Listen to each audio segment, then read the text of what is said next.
Hello. Hi friends, कैसे हैं आप सब? आशा करती हूँ अच्छे होंगे और ठीक से मन लगाकर पढ़ाई कर रहे होंगे। तो फ्रेंड्स, चलिए हम लोग आगे रस के बारे में पढ़ते हैं। ठीक है। तो उस दिन आगे हमने पढ़ाया था, आज हम संयोग श्रृंगार पढ़ा रहे हैं। ठीक। श्रृंगार रस के दो भेद होते हैं। पहला संयोग श्रृंगार और दूसरा वियोग श्रृंगार। संयोग श्रृंगार किसे कहते हैं?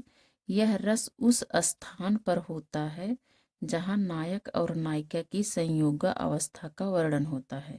इसमें संयोग का वर्णन होता है, अर्थात नायक और नायिका के मिलन का वर्णन संयोग श्रृंगार कहलाता है। कहने का तात्पर्य, जहाँ पर नायक और नायिका के मिलन का वर्णन हो वहाँ पर संयोग श्रृंगार होता है। ठीक। और वियोग श्रृंगार कहाँ होता है? वियोग श्रृंगार को विप्रलंब श्रृंगार भी कहते हैं, जहाँ पर नायक और नायिका के मिलन का अभाव होता है, अर्थात जहाँ पर नायक और नायिका एक दूसरे से दूर हों और वे एक दूसरे की याद में तड़प रहे हों, तो वहाँ पर वियोग श्रृंगार होता है। उन्हें एक दूसरे की याद सता रही हो, वहाँ पर वियोग श्रृंगार का वर्णन होता है। ठीक। आइए उदाहरण के माध्यम से देखते हैं। संयोग श्रृंगार, ये संयोग श्रृंगार का उदाहरण है। राम को रूप निहारत जानकी कंगन के नग की परछाई। मतलब राम के रूप को जानकी जी अपने कंगन के नग में उनकी परछाई को देखकर निहार रही हैं। ठीक। तो उस दिन इसको हम पूरा डिटेल में व्याख्यात किए थे। आज फिर आप लोगों को बता दे रहे हैं कि राम का रूप निहारत जानकी कंगन की नग की परछाई। राम के रूप को जानकी जी कंगन के नग में देख रही हैं। तो यहाँ पर आलंबन, राम और सीता यहाँ पर आलंबन है, क्योंकि रस को उत्पन्न करने के लिए राम और सीता दोनों जी हैं। दोनों लोगों का होना जरूरी है। ठीक। तो कहने का मतलब कि यहाँ पर जो है रति नामक अस्थाई भाव जागृत हो रहा है। और किसके हृदय में जागृत हो रहा है? सीता जी के हृदय में। और किसको देखकर? राम को देखकर। तो राम जी यहाँ पर जो है विषय हैं और सीता जी आश्रय हैं। जिसके हृदय में अस्थाई भाव उत्पन्न होता है उसे आश्रय कहते हैं, और जिसके देख कर होता है उसे विषय कहते हैं। और आलंबन में दोनों लोग आ जाएंगे, क्योंकि दोनों लोग ही जो है रस को उत्पन्न करने में दोनों लोग सहायक हैं। तो आलंबन में राम सीता दोनों आ जाएंगे। उद्दीपन में कंगन के नग में परछाई देखना। ठीक। उद्दीपन में कंगन के नग में परछाई देखना, मतलब कंगन के नग में बार बार जो परछाई देख रही हैं उससे उनका भाव और उद्दीप्त हो रहा है। और अनुभाव मतलब राम की परछाई को देखना पीछे से। और संचारी भाव में स्तंभ और हर्ष, मतलब और ज़्यादा हर्षित हो रही हैं, ये संचारी भाव हो जाएगा। ठीक। तो आइए और एक उदाहरण के माध्यम से देखते हैं। मेरे तो गिरधर गोपाल दूसरो न कोई, जाके सिर मोर मुकुट मेरो पति सोई। यहाँ पर भी संयोग श्रृंगार है। ठीक।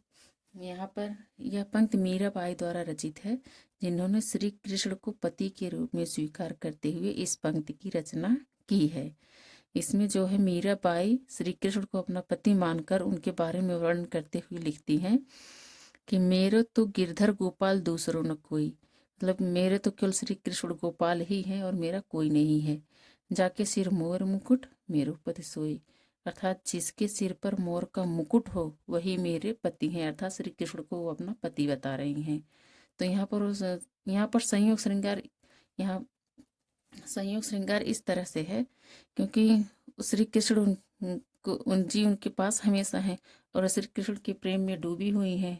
तो यहाँ पर उनको वियोग हो नहीं रहा है, वो तो संयोगावस्था में है, श्री कृष्ण के साथ हमेशा हैं। तो इसलिए इसमें संयोग श्रृंगार है। ठीक। आइए आगे देखते हैं।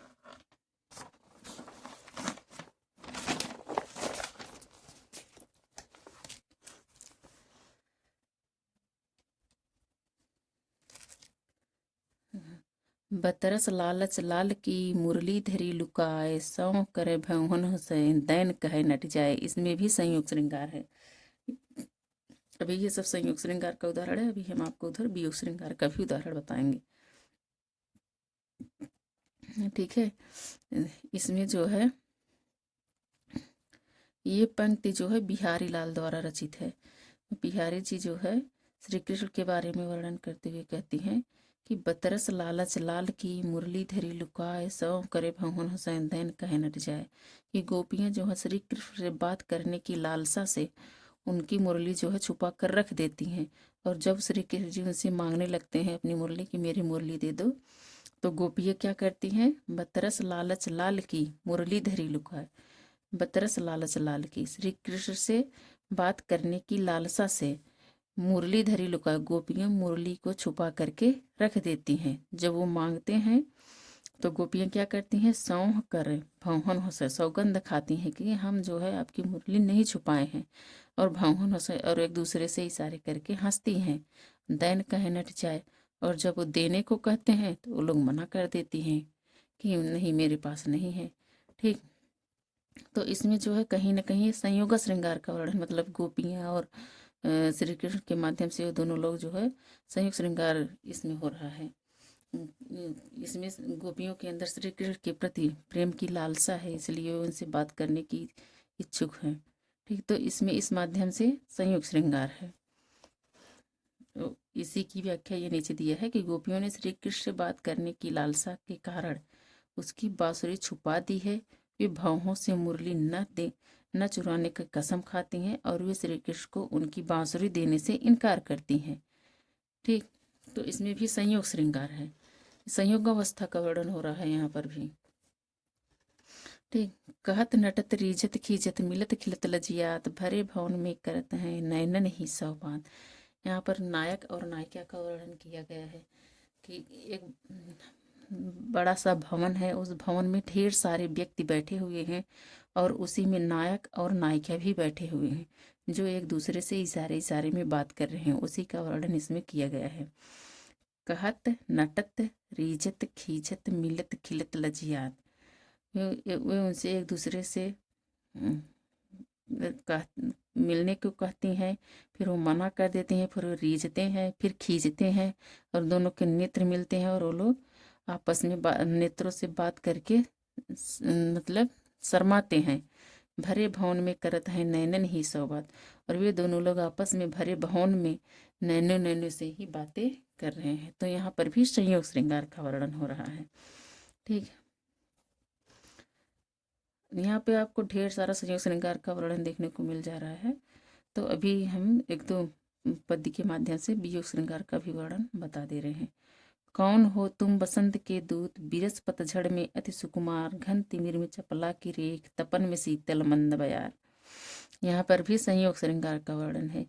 इसमें जो है जयशंकर प्रसाद द्वारा रचित जो श्रद्धा मनु पाठ है, उसी में से ये अवतरित है।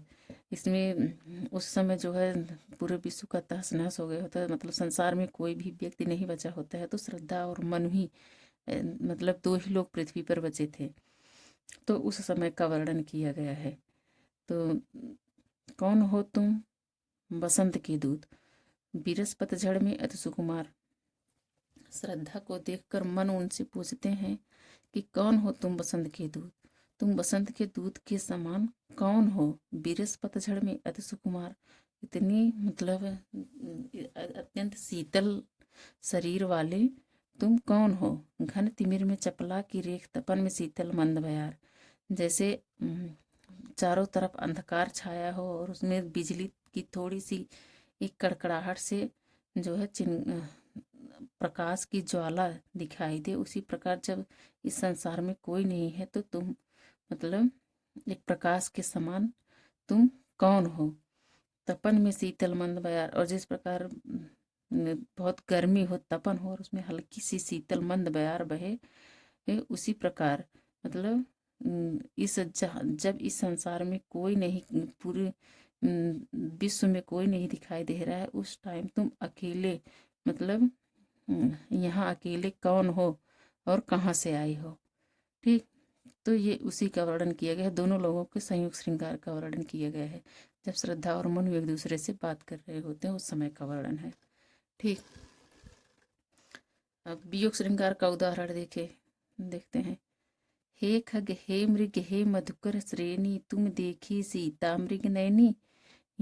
यहाँ पर जब रावण जो है सीता जी को चुरा कर ले जाता है, तो राम जी जो है सीता को ढूंढते हुए पशु पक्षियों और वन कि जंगल के सभी पौधों से पूछते हैं कि हे खग, हे मृग, हे मधुकर श्रेणी, हे खग, हे पक्षी, हे मृग और हे मधुकर, हे भौरा, आप सभी ने तुम देखी सीता मृगनयनी, मेरी मृगनयनी मतलब मृग जैसे नेत्रों वाली मेरी सीता को आप लोगों ने कहीं पर देखा है।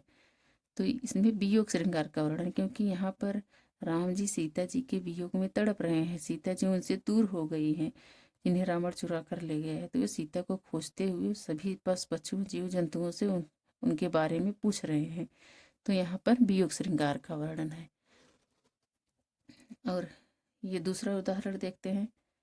मेरे प्यारे नौ जलद से कंज से नेत्र वाले, जाके आए न मधुवन से, आओ न भेजा संदेश, मैं रो रो कर प्रिय विरह से बावली हो रही हूँ, जाकर मेरी सब दुख कथा श्याम को तू सुना दे।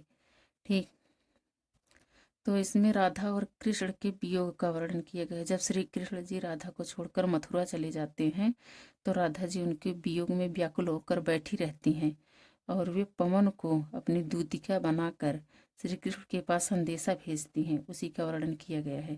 तो वे पवन से क्या कहती हैं उसी का वर्णन है।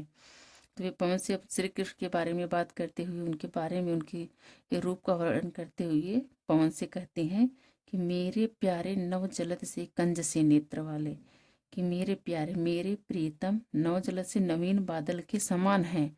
जैसे जलद मीन्स बादल होता है, जैसे बादल जो है सांवले रंग का होता है, वैसे ही जो है मेरे प्रीतम श्री कृष्ण सांवले रंग के नवीन मतलब सुकुमार हैं।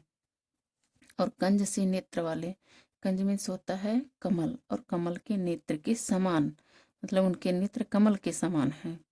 तो मेरे प्रीतम जो है बादल के समान शरीर वाले हैं और कमल के समान नेत्र वाले हैं।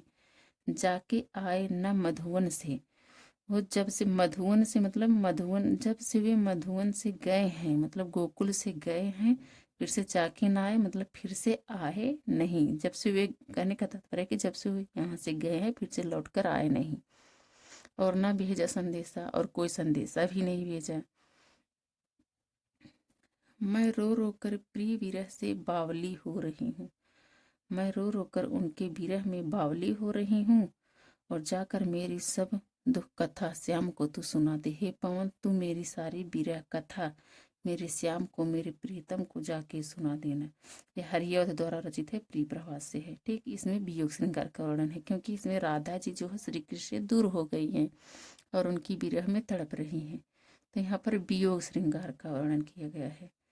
ठीक, इसमें विरहड़ी राधा की विरह दशा का वर्णन किया गया है, अतः इसमें वियोग श्रृंगार है।